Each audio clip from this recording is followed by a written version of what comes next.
My mom said, I should have aborted you on my 21st birthday.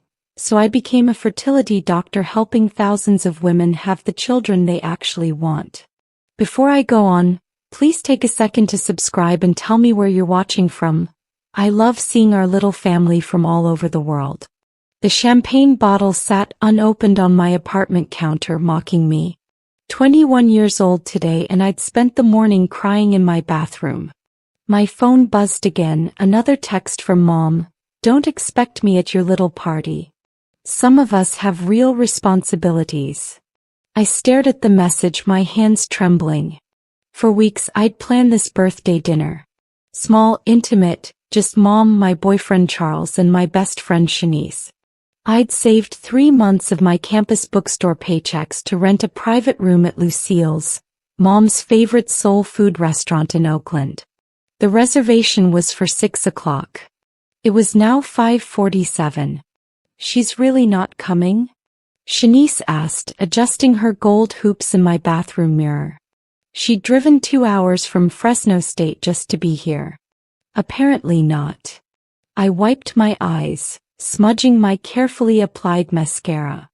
She says she's busy with some church fundraiser. The same church fundraiser she mentioned maybe attending last week. Charles wrapped his arms around me from behind. Baby, we can still have a good time. Just the 3 of us. But I couldn't shake the feeling.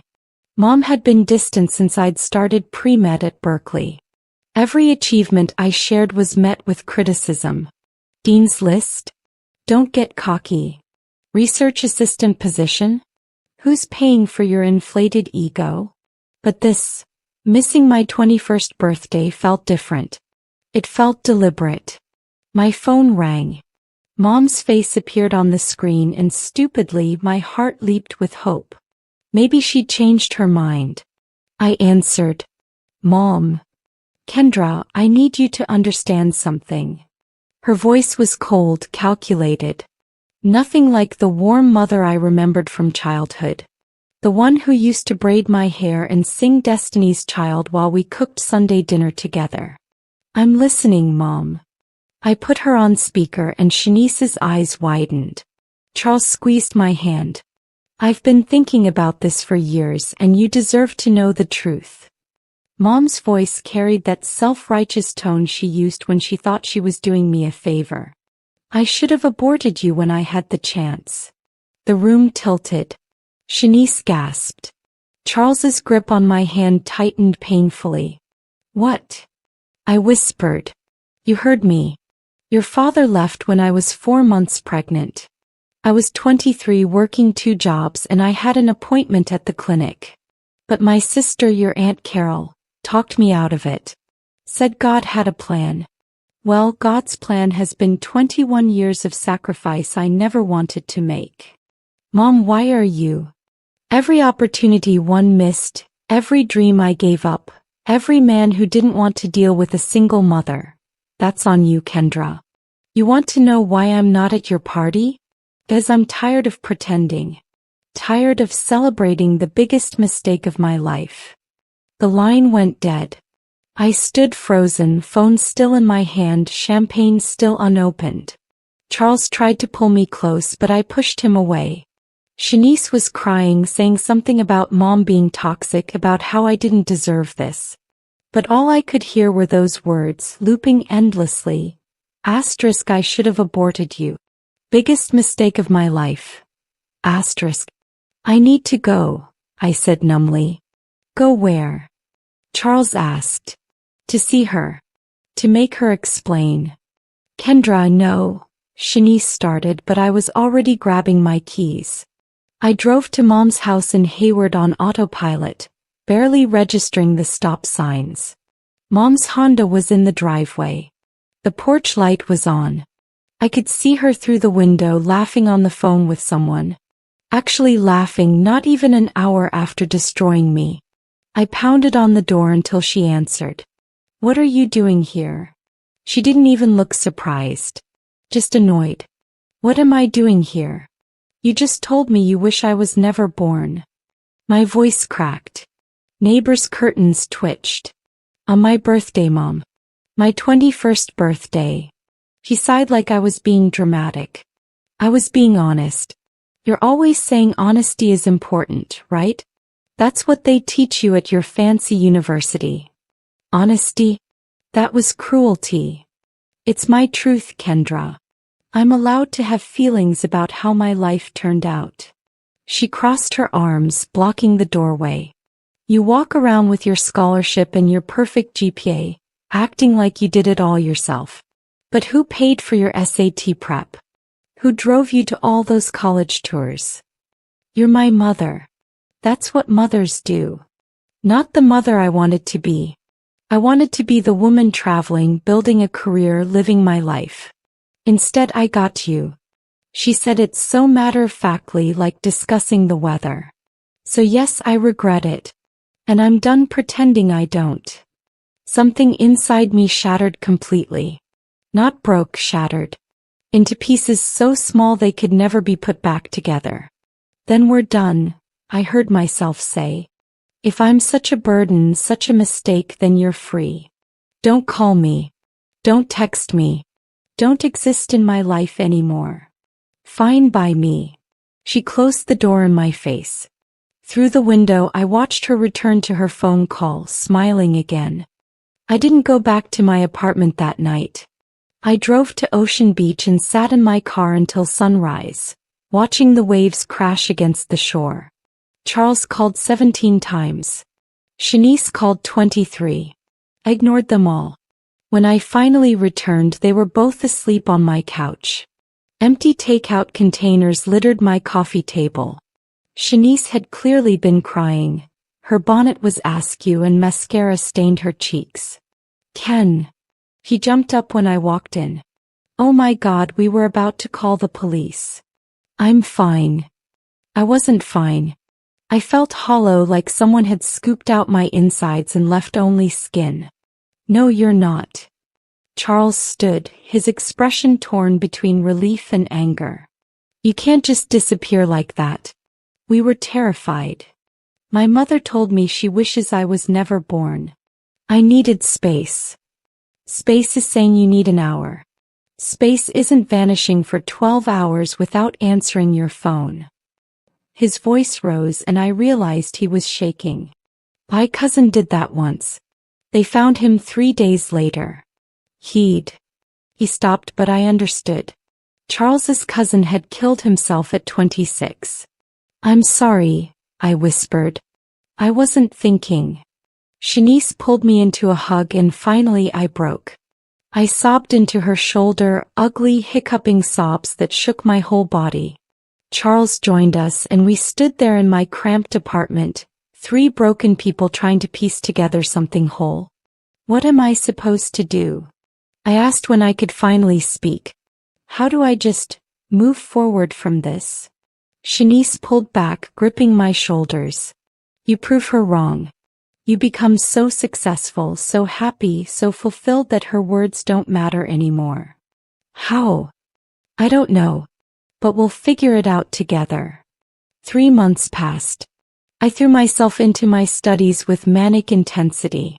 Organic chemistry, molecular biology, advanced anatomy. I devoured it all. Sleep became optional. Food became fuel. My professors noticed, praising my dedication. They didn't see the desperation. Dr. Patricia Williams, my biology professor, asked me to stay after class one Tuesday in late September. She was a petite black woman in her 50s with silver locks and kind eyes that missed nothing. Kendra, I want to talk to you about your research proposal on reproductive endocrinology. Did I make an error in my methodology? I'd spent 6 weeks on that proposal, barely sleeping. No, it's brilliant. But that's not why I asked you here. She closed her office door. I've been teaching for 27 years. I know the difference between passion and pain. Which one is driving you? I blinked, caught off guard. I don't understand. You're running from something. I see it in every student who suddenly shifts into overdrive. Usually it's heartbreak or family trouble. She paused. Sometimes both. My eyes burned with unshed tears. Does it matter? I'm excelling, aren't I? You're excelling at the cost of your well-being. I watched you nearly fall asleep in today's lab. Her voice softened. What happened? And somehow I told her. Everything. The birthday phone call, the confrontation, the 3 months of radio silence from my mother. Dr. Williams listened without interrupting, her expression growing increasingly somber. When I finished, she was quiet for a long moment. Then she said, "My mother told me I'd never amount to anything because I got pregnant at 19. She refused to help with my daughter. Said I'd made my bed. What did you do?" I proved her wrong. Got my PhD while raising Jasmine alone. But more importantly, I learned something crucial. Hurt people hurt people. Your mother's words say everything about her pain and nothing about your worth. Dr. Williams's words haunted me, but they also awakened something. That night, I couldn't stop thinking about her story. Single mother, PhD, successful career. She transformed her pain into purpose. What if I could do the same? I started researching reproductive medicine obsessively. Not just the science but the stories. Women who'd struggled with infertility, faced impossible choices, navigated complex family dynamics around pregnancy and motherhood. Each story resonated differently, but one theme emerged. Reproductive autonomy was everything. My mother resented me because she felt trapped by her choice to continue her pregnancy. What about women who desperately wanted children but couldn't have them? What about creating a world where every child was genuinely wanted? "You're doing that thing again," Charles said one night, finding me surrounded by medical journals at 2 a.m. We'd stayed together though things were strained. He worried constantly, watching for signs I might disappear again. "What thing?" "The obsessive research spiral. You haven't done this since we studied for the MCT together."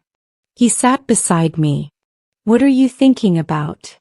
"Becoming a fertility specialist." He raised an eyebrow. "That's specific. Last month you were considering neurology." "I know, but this feels different. Like it means something." I showed him an article about IVF success rates. Every year, millions of women face infertility. Some spend decades trying to have children. What if I could help them? What if I could ensure every child born is genuinely wanted and loved? Charles studied my face.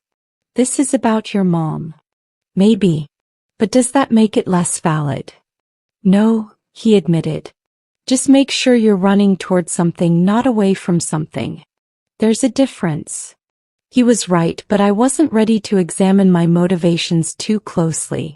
The pain was still too raw.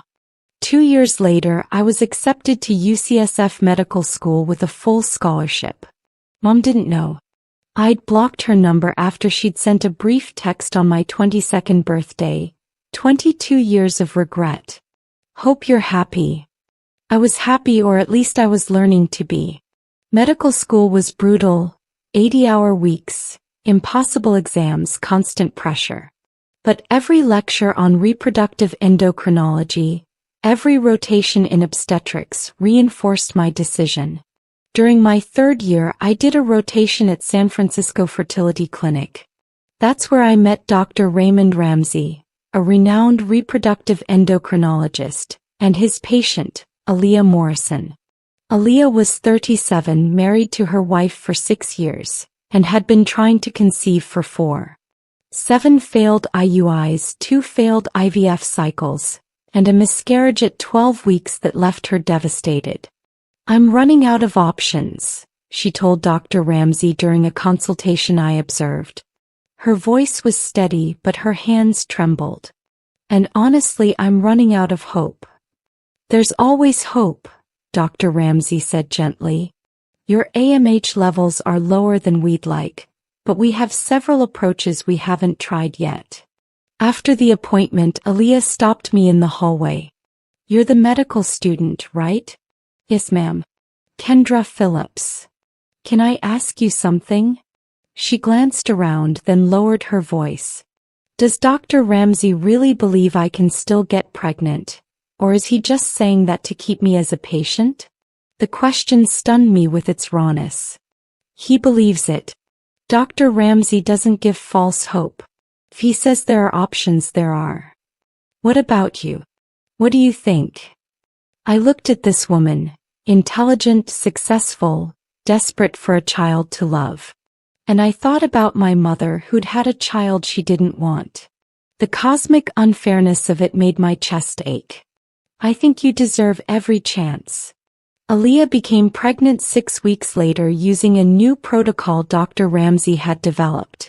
When she came in for her 8-week ultrasound, I was there watching the monitor as a tiny heartbeat flickered into view. She burst into tears. That's my baby. That's really my baby. Her wife, Jasmine, held her tightly, both of them crying and laughing simultaneously. I had to look away, my own emotions overwhelming. After they left, Dr. Ramsey turned to me. This never gets old. Every positive pregnancy test, every healthy heartbeat. It's a miracle every single time. How do you handle the failures? I asked. The women who never get pregnant? By remembering that trying matters. Effort matters. Giving people the chance to fight for what they want. That matters. He paused. Why fertility medicine, Kendra? Most students find it too emotionally draining. I'd never told anyone except Shanice and Charles about my mother's words. But something about Dr. Ramsey's directness made me want to be honest. My mother told me she should have aborted me. That I ruined her life. The words still tasted bitter. I want to help women who actually want their children. Who love them. Who'll never ever make them feel like mistakes. Dr. Ramsey's expression shifted. Surprise, then understanding, then something that looked like approval. That's the best motivation I've ever heard. But Kendra, can I give you some advice? Please. Don't let anger be your only fuel. Yes, use it to drive you through the hard parts. The sleepless nights, the failed cases, the heartbreak. But also remember why this work is beautiful. It's not just about proving your mother wrong. It's about creating families, facilitating love, giving life. His words struck deep. Was I doing this for the right reasons, or was I just trying to spite a woman who'd already dismissed me? Residency was even more demanding than medical school. I spent 4 years at Massachusetts General Hospital in Boston, thousands of miles from California. From my past. From my mother. Charles and I broke up during my 2nd year. Long distance, incompatible schedules, and honestly, I wasn't emotionally available. He deserved better than someone still carrying so much unresolved anger. I love you, he said during our final phone call. But you're not here, Ken. Even when you're physically present, you're somewhere else. Somewhere I can't reach. He was right. I'd built walls so high even people who loved me couldn't scale them. Shanice visited twice a year, bringing California sunshine and brutal honesty. You need therapy, she said during one visit, watching me work through dinner. Babe, you haven't processed anything. You just buried it and kept moving. I don't have time for therapy. You don't have time to be miserable forever either. She grabbed my phone, pulling up a therapist directory. Pick one. Anyone. Just start talking to someone besides your patients. I started seeing Dr. Lydia Freeman, a no-nonsense Black woman who specialized in family trauma. Our first session, she asked one question. What would you say to your mother if you could? I couldn't answer. For 3 years I'd avoided thinking about Mom directly. She'd become abstract. A motivation, a villain in my origin story, but not a real person. Then on a random Tuesday in March during my 4th year of residency, I received an Instagram message from an account I didn't recognize. Kendra, it's your cousin Brittany. I don't know if you remember me, but I'm Carol's daughter. I need to tell you something about your mom. Please call me Aunt Carol, Mom's sister. The one who'd talked her out of the abortion. I hadn't thought about her in years. With shaking hands, I called the number Brittany provided. Kendra. Her voice was familiar despite the years. Thank you for calling. I wasn't sure you would. What's this about? It's about your mom and why she is the way she is. Brittany's voice carried weight. Nobody ever told you the full story, and I think you deserve to know. My heart pounded. I'm listening. When your mom got pregnant with you, your dad didn't just leave. He denied you were his, accused her of cheating, and told everyone in their social circle that she'd trapped him. People believed him. Your mom lost friends, got harassed at work, had to move back in with my mom, your grandma, who was... Brittany paused. Let's just say Grandma wasn't kind about it. I thought of Grandma Dorothy, who died when I was 12. I remembered a stern woman who rarely smiled. Your grandma told your mom daily that she'd ruined her life by being fast and stupid. When my mom, your Aunt Carol, convinced her not to get an abortion, Grandma made her promise to, at least, give it up for adoption. But your mom kept you. Why? I whispered. If everyone pressured her to give me up, why didn't she? Because when you were born and they put you in her arms, she said you looked at her like she was your whole world. And for about 3 years, you were her whole world. Brittany's voice cracked. I remember those years, Ken. Your mom was so happy. She'd sing to you, dance with you, take you everywhere. She loved being your mother. Then what changed? Life got hard. Grandma kicked her out when you were 2 because she started dating again. Your mom worked 3 jobs to afford an apartment, could barely afford daycare. Then she met this guy, Trevor, who seemed perfect. But he didn't want kids. Said he'd marry her if she gave you to Carol to raise. I felt sick. What did she do? She chose you. Told Trevor to leave. But I think that broke something in her. After Trevor, there were others, Brittany continued. Men who didn't want to date a single mother. Job promotions she couldn't take because of childcare conflicts. Friends who drifted away because she couldn't go out anymore. And every single time something didn't work out, Grandma would say, I told you so. That baby ruined everything. I was crying now, silent tears streaming down my face. So she started believing it. Yeah. And the older you got, the more you excelled, the more she resented you. It's twisted, but I think your success reminded her of all her failures. Like here you were, thriving while she felt stuck. That doesn't excuse what she said to me. No, it doesn't. What she said was cruel and unforgivable. I just wanted you to understand where it came from. Hurt people hurt people. Brittany sighed. Also, you should know she's sick. My breath caught. Sick how? Breast cancer. Stage 3. She's been doing chemo for 4 months. Brittany hesitated. She doesn't know I'm calling you. She specifically said not to tell you. But I thought you had a right to know. After we hung up, I sat in my apartment staring at nothing. Dr. Freeman's voice echoed in my mind. What would you say to your mother if you could? Now I had the chance. But what did I want to say? I called Shanice. My mom has cancer. Oh, Ken. No questions, no judgment. Just presence. What are you going to do? I don't know. Part of me wants to go to her, make peace. Another part wants her to face this alone like she made me face everything alone. Both feelings are valid. What would you do? Shanice was quiet for a long moment. I'd ask myself, 20 years from now when she's gone, which choice will I regret? That night I booked a flight to Oakland. Mom looked smaller than I remembered. Cancer had stripped away her armor, leaving someone vulnerable and frighteningly mortal. She was asleep when I arrived at Highland Hospital, her head wrapped in a colorful scarf, for lines running into her arm. Aunt Carol sat beside her bed, knitting. She looked up when I entered, her eyes widening. Kendra? Brittany said she called you, but I didn't think. Is she really stage 3? Yes, baby. It spread to her lymph nodes before they caught it. Carol stood hugging me tightly. I stiffened at first, then allowed it. She's been asking for you. Won't admit it, but she has. She told me never to contact her again. I know. And she was wrong. Carol pulled back, studying my face. Look at you. All grown up, about to finish your residency.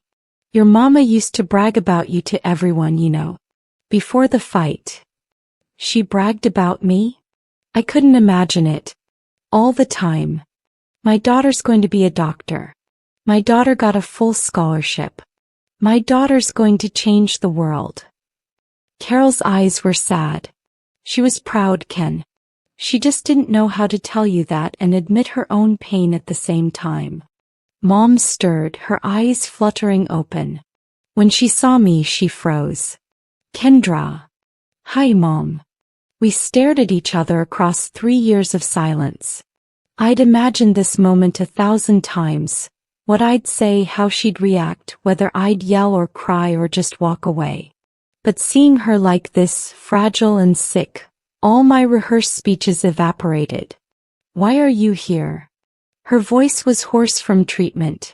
Because despite everything, you're still my mother. Her face crumpled and she started crying. Real, ugly sobs that shook her thin frame. I'm so sorry, baby. I'm so sorry for what I said. 3 months later, I was back in Boston finishing my residency.